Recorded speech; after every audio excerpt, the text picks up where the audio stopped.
meu nome é João Gandara, estamos aqui no Conexão Nucleovet com Dino Garcês, falando um pouquinho mais sobre enterite necrótica em frangos de corte.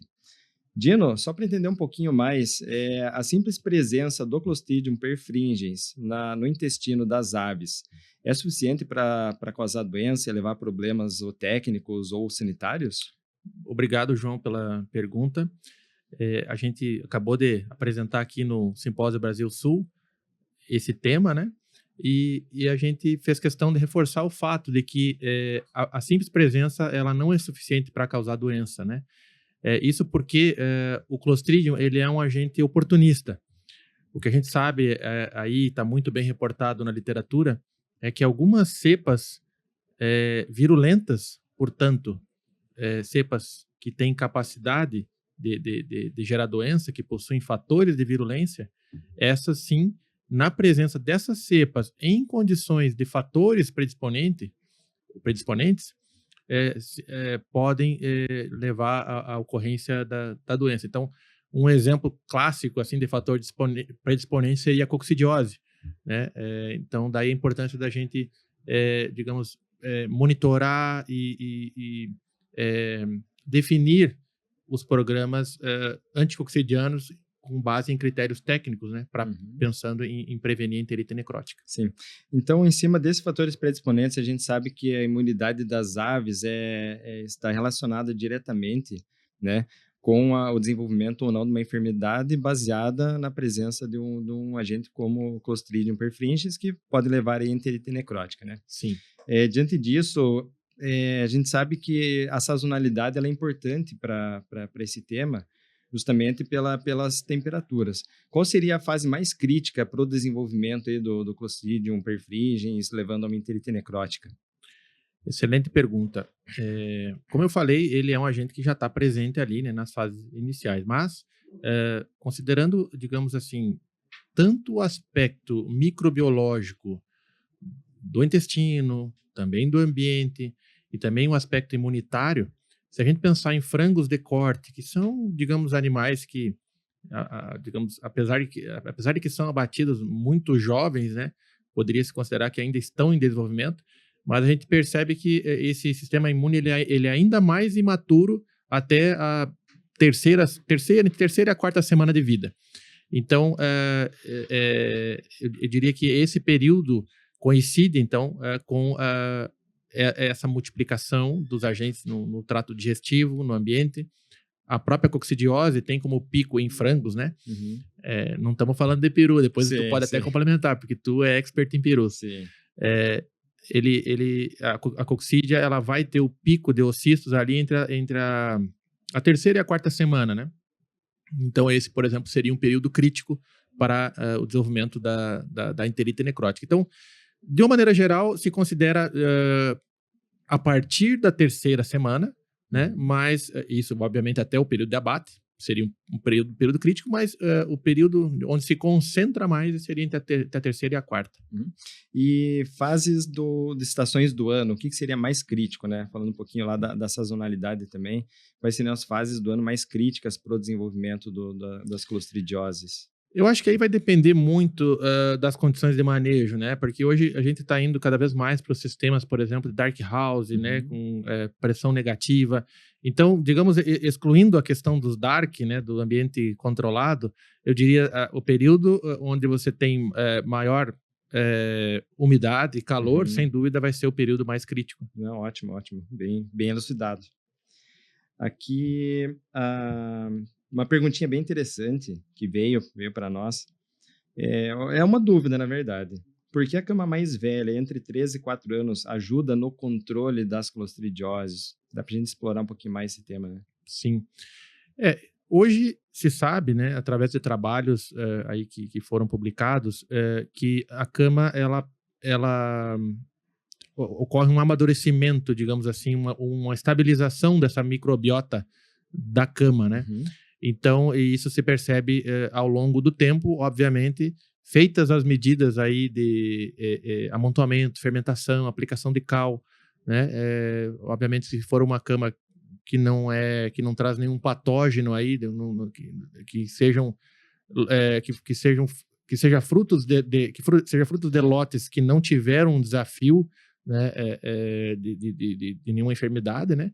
Aí sim pode ser uma condição até benéfica, né, para a ave, né? Então hoje fica nítido que esse tempo de cama ele não interfere na eficiência, pelo contrário, ele muitas vezes até melhora a eficiência produtiva dos frangos de corte. Bem interessante esse tema, e lembrando aí que o correto manejo, né, Dino, ele faz parte, não apenas, né, tu relatou lá na palestra, então, para o grande público, a importância de uma das fases, que é do intervalo sanitário, a fermentação de cama, né? Acho que para a gente explorar um pouquinho mais entre aí fermentação de cama, incorporação da cal e os demais passos aí para controle, então, dessas camas. Sim. A cama ela vai gerar um ambiente, digamos, de uma microbiota estável, vai gerar uma certa exclusão competitiva aí dos agentes contra o Clostridium, né? Uhum. E a incorporação do cal, nesse sentido, ela é muito benéfica, porque o cal ele reduz a atividade de água. Não é uma questão relacionada a pH, é uma questão relacionada à atividade de água. Menos atividade de água. Também na redução da atividade de água, né? Acho que isso, porque muitas vezes a gente, dependendo da quantidade de cama, quantidade de cal, a gente não consegue elevar o pH suficiente, né? Isso. Então, acho que esse controle bem importante da atividade de água vale a pena ser ressaltado. Exatamente. Né? Esse é o aspecto principal. Uhum. E aí eu estou pensando que numa microbiota da cama, digamos, estabilizada, que vai fazer uma exclusão competitiva, não só contra a Clostridium, mas também contra outras coisas, né? Como, por exemplo, a salmonela. Sim. Então, essa microbiota estável, ela também, digamos, ela vai ser proporcionada, no caso do cal, no dia a dia ali, digamos assim, né? Do intervalo entre lotes, e de períodos em períodos, por exemplo, a cada ano ou a cada 2 anos, seria recomendado o amontoamento e a fermentação da cama, que também vai proporcionar isso. Né? Esse amontoamento e fermentação, ponto importantíssimo é o fato de que você tem que ter uma leira aí em torno de 1 metro de altura e que o processo ele necessita pelo menos 1 semana a 10 dias aí para que haja uma elevação da temperatura até 60 graus, né? Uhum. Então, muitas vezes as empresas preconizam fazer uma fermentação de 4, 5 dias. A temperatura não vai chegar num nível assim de reduzir principalmente bactérias patógenas, né? Uhum. Pensando principalmente salmonela, né? Então, é fundamental, mas não só salmonela, outros patógenos também. É fundamental que haja esse tempo mínimo aí de amontoamento e fermentação. Eu sou favorável à questão do uso de uma cobertura dessa cama, pensando daí no cascudinho, por exemplo, que acaba sendo um vetor aí principalmente para salmonela, né? Sim.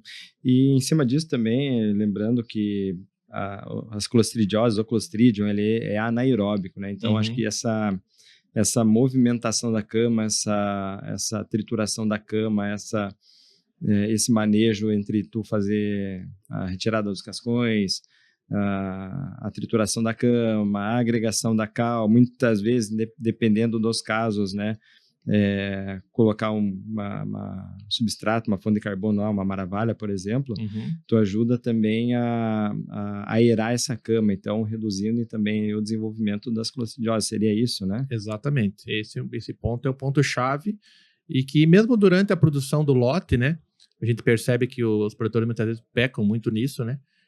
Esse revolvimento da cama nas primeiras semanas ali, né?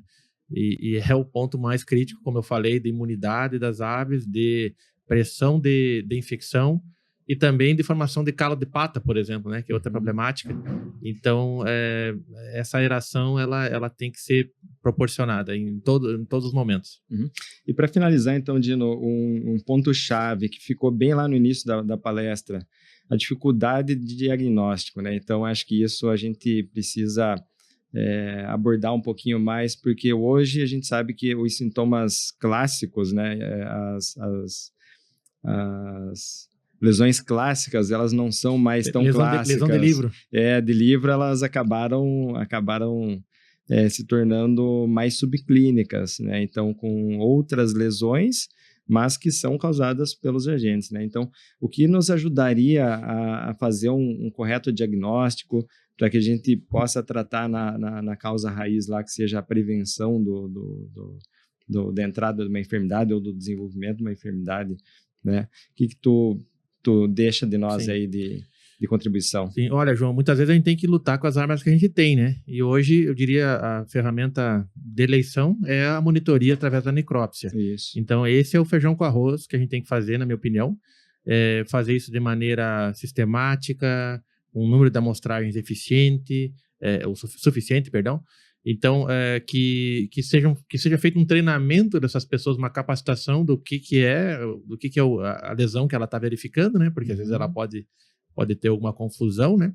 Registrar isso, lançar num sistema, por exemplo, que depois poderia ser parte de uma base de dados, né? E poderia ser sujeita a análise, né? Eu acho que esse é o primeiro passo. Mas, paralelamente a isso, eu acredito que hoje tem tecnologia, tem ferramentas como de diagnóstico e de monitoria, como, por exemplo, a questão do PCR quantitativo, que poderia estimar aí a questão do nível de risco, mas ainda são coisas, digamos assim, que estão sendo incorporadas, né? Mas eu entendo que esse é o futuro. Eu acho que vai por aí. Eu acho que a gente tem que, nesse sentido, a ciência nos fornece muita informação hoje, né? Sim. Então, hoje, por exemplo, se conhece já as toxinas, por exemplo, que estão envolvidas. Então, por que não analisar genes que decodificam essas toxinas e colocar isso na nossa rotina, né? Ainda que seja uma amostragem pequena, mas poderia ser implementado. Então, eu acredito que a combinação de técnicas antigas com as novas seria a saída, né? O tradicional, o novo, né? E acredito que até a própria monitoria, o envio de material para laboratório, pensando no uso racional e de antimicrobianos, né?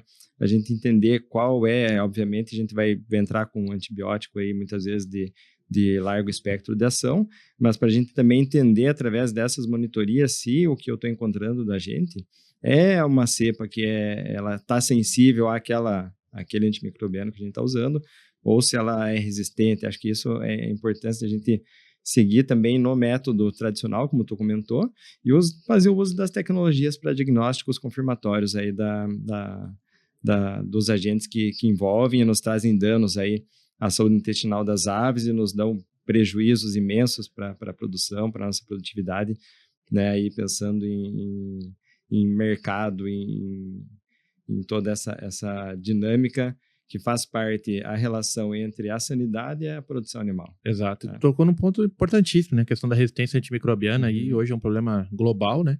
E que o Clostridium não está isento, né?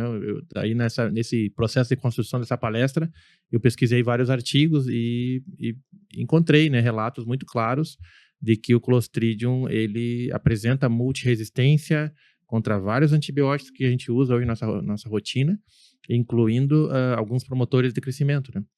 Ou melhoradores de desempenho, melhor dizendo. Sim. Então, o que a gente sabe é que muitas vezes pode ter uma transferência aí entre as bactérias, elas estão conversando e transmitindo resistência, né? Então, é fundamental realmente esse uso racional e estratégico aí dos antibióticos. Tá certo, então. Obrigado, Dino. Obrigado a você. Sucesso, tudo de bom.